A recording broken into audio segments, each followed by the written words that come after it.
I don't know really why I do it to myself. I have a pretty good life. I don't know why I need to root for the Titans. And I certainly don't know why I need to go ever to any Colts-Titans game, because over the last 12 years, I have seen what happens when I go to these games. But in the last 23 games that the Titans have played against the Colts, they have won 4 and they have lost 19. Do you know how hard it is in the NFL to go 4-19 against a division rival that you play every year, time after time after time? This is why last year, when the Titans lost at home to Jacoby Brissett, I got on the Twitter machine and I wrote, "This is not hyperbole. I will never attend another Colts-Titans game for the rest of my life ever. That franchise officially owns this one. I've seen this movie too many times. No need to keep going back. I'm pulling an Andrew Luck and officially fan retiring from this series." And as I said, as God is my witness, this is 100% true. I'll never go again. And you know what I did? A year later, I decided to go again because my 10-year-old wants to go to the game. And so I'm like, all right, we'll go watch the Colts play against the Titans. And the same thing happened all over again. Titans fall apart in the second half. They're up 17-13. They get a goal line stop. There's like 6 minutes left in the third quarter or whatever there is. They get a couple of rushing first downs. They got a 3rd and 1. The game is right there in the balance. Titans are up 4, decent shape, 3rd and 1. You've got a workhorse back, Derrick Henry. You can hand it off to him. You've got a pretty decent, durable quarterback. You can quarterback sneak it. Instead, they bootleg it, get sacked, and then they got a kicker. And I don't know, Dub, will you look up where this kicker came from? Like this Trevor Daniel? I mean, I know that he kicked in college at the University of Tennessee, but who goes and signs a brand new punter before a game? So the Titans went and signed a brand new punter, and he kicked the ball like 20 yards. The worst punt I've ever seen in the NFL. I'm not talking about the block kick return for a touchdown. I'm talking about the punt that went like 20 yards. I could have kicked the ball 20 yards. They could have signed me. I could have gone out there all wobbly-legged and kicked it, and it could have gone like 20 yards. They just signed him. And it's unbelievable.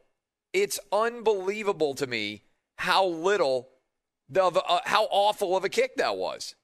It was just such a debilitating kick. So the kick goes like 20 yards. The Colts get it. They go right back down the field. They get a touchdown. The game was over. Then they block the kick.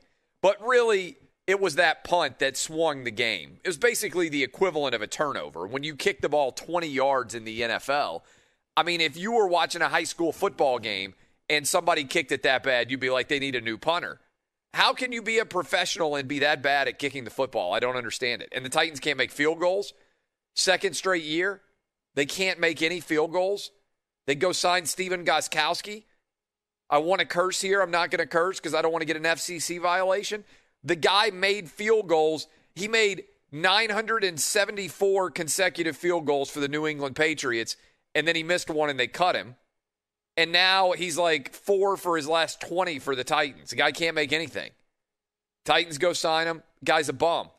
It's unbelievable. 2 straight years. This is literally, I mean, this is not hyperbole. The Titans field goal kicking for the last 2 years is not only the worst in the NFL, it's the worst in the NFL by an unrecognizably, embarrassingly bad data point, right? I mean, like, it's not even close to the next worst team when it comes to field goal kicking. I don't know how that's possible. And look, sometimes you watch a game and you say to yourself, there's really no point in watching the rest of this season. And that's how I felt if you are a Titans fan, the poor, unfortunate few Titan fans out there. There's no point in watching this team for the rest of the year. They're going to lose to the Ravens on Sunday in 10 days. They're going to go to Indianapolis and lose. and then they're going to be 6-5, and then it's going to turn into, oh, can they get the wild card? Well, and then they're going to get blitzkrieged by whoever they play in the playoffs. I already know how this script ends. There's really not a big point here. The Titans, Phillip Rivers doesn't go anywhere, right? Phillip Rivers is maybe the easiest possible target in the entirety of the NFL right now from a passing perspective. If you are a pass rusher, there is no one in the NFL right now, and I mean this, I don't think there is a single person in the NFL right now it is easier to get to and sack than Phillip Rivers. By which I mean he doesn't move. He is a statue in the pocket. There are other statues in the pocket like Ben Roethlisberger, but they're like big, strong, tough dudes, and when you hit them, they may not go down. The Titans barely touched Phillip Rivers for the entire game. And here is the big takeaway. Here's what happened. The Titans went to the AFC Championship game last year, and they lost to Patrick Mahomes. No great difficulty in that. No great insult in that. Patrick Mahomes is the best quarterback in the NFL.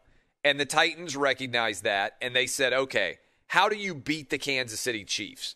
You get pressure on the quarterback with your front four without blitzing, because if you blitz with Travis Kelce and with Tyreek Hill, and that was before they had Clyde Edwards-Helaire, but they have so many skill position playmakers, Sammy Watkins, whoever you want to toss out there. If you blitz the Chiefs, they will make you pay. The only way you can beat the Chiefs is if you get front four pressure, and then you're able to drop 7 people into pass coverage, and you hope Patrick Mahomes makes a mistake or eventually you force a punt. That's really the only way you beat the Chiefs.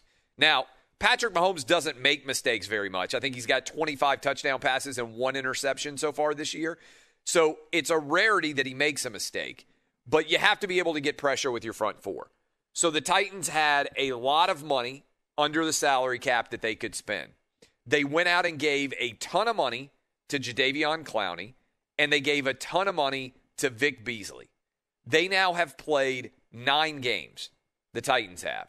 They cut Vic Beasley halfway through the season. Nobody has picked him up. They gave him nearly $10 million a year. He did nothing. He was totally washed up. He was finished.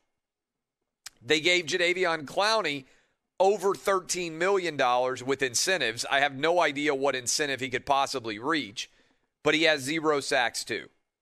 These guys have both done nothing to suggest that they are in any way helpful in the passing game. And so as a result, the Titans spent over $20 million trying to make their pass rush better, and their pass rush is awful. They can't get pressure on anybody. They hit Phillip Rivers maybe 2 or 3 times over the course of the entire game, and he dropped back to pass 39 times. They didn't even make the Colts punt until there was like 3 minutes left in the game. The Colts went for it on 4th down, time after time after time. They embarrassed the Titans by going up and down the field, and then the Titans got a high school punter, and the high school punter kicked it 20 yards, and effectively this game was over. But I don't know why I put myself in these situations time after time after time. The Colts own the Titans. It doesn't matter who the quarterback is. That is what's going to happen every single time that we see these guys go head-to-head. And by the way, props to the Colts. They went for it on 4th down 5 times. That's unheard of. I don't remember the last time I saw a team go for it 5 times in an NFL game.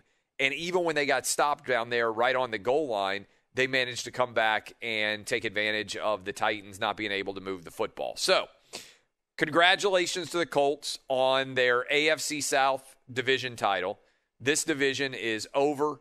The Colts are going to win. The Titans have a 0% chance, in my humble opinion, of actually winning this division. I'm not sure that the Titans are even going to make the playoffs after starting 5-0. They are effectively done, and we can move right on into, do the Colts have a chance to actually win a game in the postseason? I can tell you where we're headed here. Titans are going to lose to the Ravens, and they are going to lose to the Colts. They'll be 6-5 with the Browns coming to town, and everybody will be talking about how it's a must-win game, and I'm over it.